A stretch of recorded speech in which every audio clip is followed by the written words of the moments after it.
ही वनस्पती तुम्ही अनेकदा पाहिली असेल। ही आहे निरगुंडी। सामान्य भाषेत निरगुडी नावाने ओळखली जाणारी ही निरगुंडीची वनस्पती आयुर्वेदात हिला औषधी स्वरूपात वापरले जाते। वाताचे आणि कफाचे विकार कमी करायला हिचा वापर केला जातो। नमस्कार, मी डॉक्टर प्रज्वल झेंडे आज तुम्हाला ह्या निरगुंडी वनस्पतीबद्दल आयुर्वेदात काय सांगितले आहे त्याची थोडक्यात माहिती देणार आहे। ही वनस्पती चवीला तिक्त कशाय कटू असते, म्हणजे कडू, तुरट आणि तिखट असते। तसेच ही पचायला हलकी असते आणि सोबतच उष्ण वीर्याची असते, म्हणजे गरम प्रकृतीची ही वनस्पती तुमच्या शरीरात वात आणि कफ हे कमी करायला मदत करते। निरगुडी ही स्मृतीद आहे, म्हणजे स्मरणशक्ती वाढवण्यास ही मदत करते।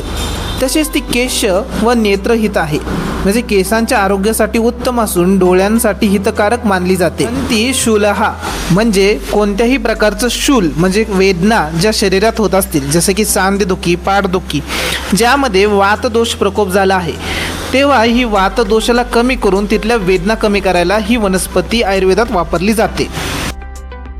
तसेच शोथ कमी करायला म्हणजे शरीरात असलेली सूज ही कमी करायला निरगुडीचा वापर आयुर्वेदात केला जातो।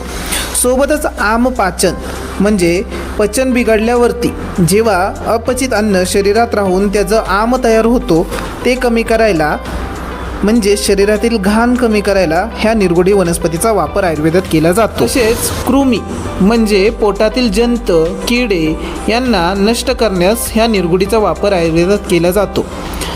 निरगुडी ही औषधी तेल, औषधी काढे, औषधी गोळ्या किंवा चूर्ण असतील किंवा लेप असेल अशा बऱ्याच प्रकारे वापरण्यात येते।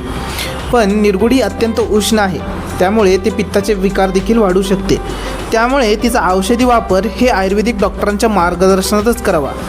व्हिडिओ जर आवडला असेल तर लाईक करा आणि अशाच अनेक वनस्पतींच्या माहितीसाठी माझ्या चॅनलला सबस्क्राईब करा। धन्यवाद।